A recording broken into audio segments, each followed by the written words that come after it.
Everyone, तो क्या हाल है आप लोगों के। आई थिंक आप लोगों के हाल बिल्कुल सही होंगे, बिल्कुल मौज बहार हो रही होगी। तो बच्चों, आज एक हम फिर से नए टॉपिक के साथ आपसे मिल रहे हैं।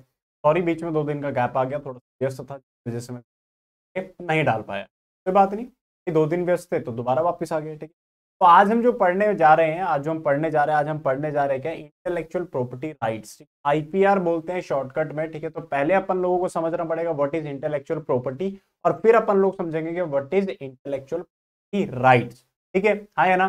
चलिए तो समझते हैं जरा। सबसे पहले इंटेलेक्चुअल प्रॉपर्टी का मतलब क्या, देखो क्या बोल रहा है, परिभाषा पढ़ते हैं एक बार, डेफिनेशन पढ़ते हैं इसकी। क्या बोलता है, कहता है sir it refers to any original creation. पहली बात तो क्या sir, it refers to any original creation of the human intellect. ठीक है, of the human intellect such as artistics, literacy, technical और साइंटिफिक क्रिएशन। कह रहा भैया, इंसान जब अपनी बुद्धि का इस्तेमाल करता है, अपने इंटेलेक्ट का इस्तेमाल करता है और उससे कुछ ओरिजिनल चीज बनाता है, यानी कि ऐसी चीज बनाता है जो पहले एग्जिस्ट नहीं करती थी, तो भैया ऐसी चीज को हम क्या बोल देते हैं, आपका प्रॉपर्टी। और इसी इंटेलेक्चुअल प्रॉपर्टी को जब आप अपने नाम करवा लेते हो, जब आप उसका अधिकार ले लेते हो, तो उसी को मैं बोल देता हूं कि आपका इंटेलेक्चुअल राइट। बोलो समझ आता है कि नहीं, है ना सर, बिल्कुल समझ आता है। तो देखते हैं जरा क्या बोलता आगे। कहते हैं sir, different different intellectual properties can be divided into the following two parts. पहला, लिटरेसी एंड आर्टिस्टिक वर्क या इंडस्ट्रियल प्रॉपर्टी। तो जानते हैं जरा,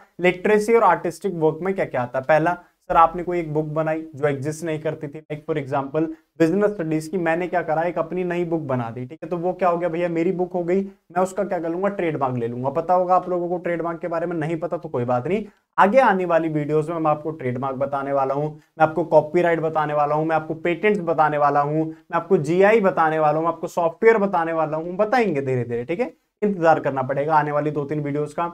आगे फिर म्यूजिकल कंपोजिशन, म्यूजिक तो एग्जिस्ट करता था, बट हर गाने की कंपोजिशन क्या होती है, अलग। जैसे कि अगर इस वीडियो में, हालांकि हम तो मोनेटाइज करते नहीं अपनी वीडियोस को, ठीक है, अगर मैं इस वीडियो को मोनेटाइजेशन के लिए लगाऊं और पीछे गलती से कोई टी सीरीज का गाना बजा दो, तो झट से यूट्यूब का मार देगा, कॉपीराइट मार देगा। क्यों? क्योंकि वो म्यूजिक किसने ले रखा होगा, टी सीरीज ने कर रखा होगा ना। आगे चलते हैं सर, नोबल्स पता है आप लोगों को, ठीक है, प्रिंटिंग्स, ठीक है, कोई आपने समझ रहे हो, पेंटिंग है कोई, वो आपने अच्छे अपने नाम से बनवा रखी है, कोई आपने प्रिंट करा है उसको डिफरेंट तरीके से।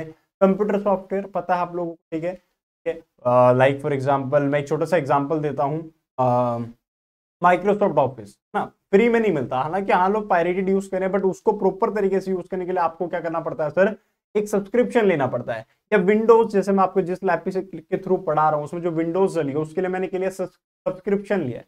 समझ गए? आगे चलते हैं सर, मूवीज। भैया आपने देखा ना, मूवीज आ रही है 300-400 करोड़ कमा रही, क्यों कमा रही? क्योंकि भैया उनको कोई और नहीं बेच सकता, सिर्फ वही बंदा बेच पाता है जिसको दिए जाते हैं स्कल्पचर। समझ रहे हो, ये मूर्तियां होती है, तो मूर्तियां हर कोई नहीं बेच सकता, जिसने बनाया है अगर किसी ने अपने नाम करवा ली तो भैया वो उसी के नाम से बेच। ठीक है बच्चों, चलिए सर आगे चलते हैं। आगे आता है इंडस्ट्रियल प्रॉपर्टी। ठीक है, इंडस्ट्रियल प्रॉपर्टी में क्या क्या कैटेगरी। पहला, इन्वेंशन ऑफ नई टेक्नोलॉजी, कोई आपने नई टेक्नोलॉजी निकाल दी मार्केट में, तो उस टेक्नोलॉजी का आप अपने नाम पे कर सकते हो। जैसे कि भैया यूट्यूब किसी ने अपने नाम करा, ठीक है, फेसबुक का आइडिया किसी का आया, वो अपने नाम करवा लिया। ठीक है, इंडस्ट्रियल डिजाइन, कोई किसी कंपनी का डिजाइन, किसी हीरे का डिजाइन, किसी मोन्यूमेंट का डिजाइन आप अपने नाम रजिस्टर करवा सकते हो। Idea of a new product, जैसे मेरे मन में एक आइडिया है नए प्रोडक्ट का, बट मुझे मैं कभी वहां तक पहुंच पाऊंगा नहीं पहुंच पाऊंगा मुझे नहीं पता। मैं एक ऐसी इरेजर बनाना चाहता हूं जो पेन के लिखे हुए को भी मिटा दे। तो पेंसिल का लिखा हुआ तो मिट जाता है इरेजर से, ठीक है, बट पेन को मिटाने वाली इरेजर अभी तक मार्केट में नहीं है, तो मैं चाहता हूं कि ऐसा कुछ बनाया जाए। तो ये क्या है, आइडिया है ना। ठीक है, आगे चलते हैं। आगे, commercial name and logo of new product. आप नाइकी का नाम अपने जूतों पे यूज नहीं कर सकते। लाइक आपको आप कल जूतों का प्रोडक्शन करने लगे तो आप नाइकी का नाम यूज नहीं कर सकते।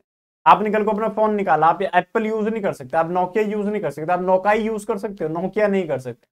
समझ गए? तो आपने देखा होगा मार्केट में एडिडास की जगह एबीबास बिकता है। क्यों बिकता है? क्योंकि भैया एडिडास लिखेगा तो कंपनी क्लेम कर देगी, दिक्कत हो जाएगी आप लोग। ठीक है, तो इसीलिए जब भी कोई कंपनी अपना नाम रखती है, कोई भी आप एंटरप्राइज खोलते हो, कोई भी बिजनेस स्टार्ट करते हो, तो नाम रखने से पहले आप देखते हो गूगल पे 100 बार सर्च करके कि ऐसे नाम की कोई कंपनी एग्जिस्ट तो नहीं करती, कि कहीं को पता चला कल को हमारा बिजनेस बहुत बड़ा हो गया और वो आगे भैया ये तो हमारा नाम है, आपने कैसे चोरी कर लिया। समझ गए गानी? तो कमर्शियल नेम और लोगो जो है वो भी क्या होता है सर, आपका इंटेलेक्चुअल प्रॉपर्टी। ठीक है, आगे चलते हैं, अब हम बात करते हैं व्हाट इज आईपीआर यानी कि इंटेलेक्चुअल प्रॉपर्टी राइट। तो कहता है क्या, कहता है it refers to the special right to the creator for a definite period which is provide to him for the use of his created work. कह रहा है भैया क्या, ये बेसिकली आईपीआर का मतलब क्या है, जो आपने क्रिएशन किए, जो हमने ऊपर दो तरीके की क्रिएशंस पढ़ी, जो आपने क्रिएशन किया और आपको गवर्नमेंट क्या करती है, एक पर्टिकुलर पीरियड के लिए उसका अधिकार दे देती है। जैसे आपको पता होगा योयो बिका था बीच में, योयो सिर्फ जो दो लेटर हैं, वो दो वर्ड्स हैं, वो बिके हैं। क्यों बिके? क्योंकि योयो किसी ने रजिस्टर करवा लिया था। ठीक है, ठीक है। तो भैया आप पर्टिकुलर पीरियड तक उसे यूज करते हो तो उसको हम क्या बोल देते हैं, आपका इंटेलेक्चुअल प्रॉपर्टी राइट है या ना? क्लियर है? अब भैया एक छोटी सी लिस्ट है इसकी, क्या, कॉपीराइट, पेटेंट, ट्रेडमार्क, ठीक है, trade secrets, geographical indication, GI कह रहा था अभी तक। तो ये चीजें हैं, ठीक है, ये हमें धीरे धीरे समझनी है। एक एक क्लास हम इन पे लगाएंगे सेपरेटली। ठीक है, बड़ी बड़ी वीडियोस रहेंगी, 5-5 मिनट वीडियोस होंगी, बट उन 5-5 मिनट में आपके सारे टॉपिक जो क्या हो जाएंगे, क्लियर हो जाएंगे। इनकी कॉपीराइट की वीडियो अलग दे दूंगा, पेटेंट की अलग दे दूंगा, ट्रेडमार्क की अलग दे दूंगा। ऐसी 5 वीडियोज में आपको सेपरेट बना के दे दूंगा, इंक्लूडिंग दिस वन। ठीक है, तो उससे क्या हो जाएगा, आपको सेपरेट टॉपिक देखना, आप सेपरेटली उस वीडियो को देख सकते हो, आपके लिए इजी हो जाएगा, आपका टाइम वेस्ट नहीं होगा। जो चीज डाउट में है सिर्फ उसी चीज को समझो, दूसरी चीज को समझने की जरूरत नहीं है, क्योंकि वो ऑलरेडी आपको आती है। बोल भारत माता की जय। चलते हैं, अब अपन लोग बात कर रहे हैं किसकी, कॉपीराइट। उन लोग किसकी बात करें, कॉपीराइट। ठीक है, आपने देखा कहीं पर ऐसे ऐसे मार्क देखा, अपनी किताबों पे देखा होगा आपने, ऐसे मार्क बना रहता है, सी लिखा रहता है और उसके अंदर ऐसे ऐसे वो ऐसे गोले में बंद रहता है। तो इसका मतलब क्या है, कॉपीराइट। समझते हैं जरा। It refers to the right given to the creator. पहली बात तो क्या है सर, ये एक राइट है जो कि किसको दिया जाएगा, क्रिएटर को दिया जाता है, ऑन हिज लिटरेसी, लिटरेचर पे या artistic creation. No other person can use the creation without the creator's permission. Creator की परमिशन के बिना आप उसको यूज नहीं कर पाओगे। जैसे कि फॉर एग्जांपल ये वीडियो मैंने बनाई, तो YouTube में ऑप्शन होता है कि कोई मेरी इस वीडियो का कोई पर्टिकुलर हिस्सा कोई यूज कर सकता है कि नहीं, लाइक इस वीडियो का कोई एक पार्ट मीम वगैरह बनाने के लिए यूज कर सकता है कि नहीं, तो हमने ऑथोराइज नहीं कर रखा। तो अगर कोई इसको यूज कर लेता है तो हमारे पास पूरा अधिकार है कि हम क्या कर सकते हैं, उस पर कॉपीराइट क्लेम कर सकते हैं। आगे, in India in order to control intellectual property right, Indian copyright act 1957 has been made. ठीक है, इस कॉपीराइट को डील करने के लिए क्या बना दिया हमने, एक सेपरेट एक्ट ही बना दिया। कौन सा, Indian copyright act 1957। From time to time, according to the needs, amendment have been made in this act. Under this act, safety has been provided to the expression of ideas. Here, the expression of idea means the word used in the expression of our views. The facility of copyright is available on books, musical composition, novels, paintings, computer softwares and movies. समझ गए? तो ये categories है जहां जहां पर आपको copyright मिलता है। यानी कि भैया आपने कोई बुक बनाई, कॉपीराइट ले सकते हो। आपने कोई कंपोजिशन बनाया, अपना गाना बनाया, ले सकते हो। नोवेल बनाया, ले सकते हो। पेंटिंग बनाया आपने, ले सकते हो। कंप्यूटर सॉफ्टवेयर बनाया आपने, ले सकते हो। मूवी बनाई आपने, उसका भी कॉपीराइट आप ले सकते हो। वीडियो का तो पता ही है आप लोगों को ना, ठीक है। तो मूवी बनाया आपने, एक शॉर्ट फिल्म बनाई आपने, 7-8 मिनट की वीडियो बनाई, you can have the copyright on that particular video. आगे चलते हैं, कहता रजिस्ट्रेशन क्या है, registration for the process of copyright. ठीक है, तो कॉपीराइट का रजिस्ट्रेशन देख लेते हैं, अगर आपको चाहिए तो आप देख दो।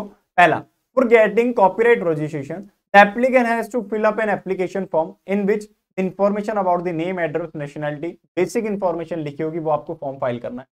Along with the fixed fee, the application form and 4 copies of copyright have to be submitted in the office. कहाँ ऑफिस करना, कौन से ऑफिस में सबमिट करना है, अग्निशाला के ऑफिस में नहीं भाई, कॉपीराइट का एक पर्टिकुलर ऑफिस होता है, वहां पर जाकर आपको ये सबमिट करना होता है। आगे, within 30 days after checking the application form, the copyright registration certificate is issued to the applicant. ठीक है, तो अगर आपको करना है तो आपको क्या लेना है, एक बेसिक फॉर्म, वो आपको इन्हीं के ऑफिस में मिलेगा या ऑनलाइन भी मिल जाता है। डाउनलोड कीजिए, फॉर्म फिल करिए, ऑफिस जाइए किसके, कॉपीराइट के, और वहां पर जाके इसको सबमिट करके 30 डेज के अंदर अंदर आपको क्या मिल जाएगा, कॉपीराइट मिल जाएगा। ठीक है, आगे चलते हैं। ड्यूरेशन ऑफ अ कॉपीराइट, मतलब for a writer and artists the duration of copyright is for the whole of their lives and it continues up to 60 years after their। समझ गए कहानी, कहने का मतलब क्या है, कहता भैया जब तक आप जीवित हैं आपके पास वो कॉपीराइट रहेगा ही रहेगा, प्लस आपके मरने के 60 साल तक भी वो कॉपीराइट आपके नाम पे रजिस्टर रहेगा, कोई उसे और यूज नहीं कर सकता। हाँ, बिल में लिख के चले जाओगे तो वो अलग बात है, बट आपके मरने के 60 सालों तक भी आपके परिवार वाले उस कॉपीराइट के रॉयल्टी का फायदा उठा सकते। आगे, in case of movies, photographs, works of government, etc., the duration of copyright is up to 60 years after the publication of works। तो मूवी है, फोटोग्राफ्स है, या गवर्नमेंट का कोई काम है तो उस पर सिर्फ 60 साल तक का होगा। 60 साल बाद वो चीज़ क्या हो जाएगी, पब्लिक हो जाएगी, यानी कि उसका राइट नहीं रहेगा। बट 60 साल तक आप लोग निपट जाओगे, नहीं आप लोग तो रहोगे, हम लोग निपट जाएंगे। तो ये है बेसिकली क्या ड्यूरेशन। तो आपको सिंपली एक 60 साल याद रखना। और दूसरा क्या, अगर आप आर्टिस्ट हो, ठीक है, आपने खुद का आपने कंटेंट लिखा, आपका आप राइटर हो, तो भैया पहली बात आपके पास उसका कॉपीराइट रहेगा कब तक, जब तक आप जीवित हैं, यानी कि टिल यू डाई, ठीक है। प्लस आपके मरने के 60 साल तक भी वो जो कॉपीराइट का राइट है वो किसके पास रहेगा, आपके पास ही रहेगा, ठीक है। गवर्नमेंट के केस में या फोटोग्राफ्स के केस में या मूवीज के केस में तो यही जो कॉपीराइट का राइट है वो कितने सालों तक रहता है सर, अप टू 60 ईयर, ठीक है।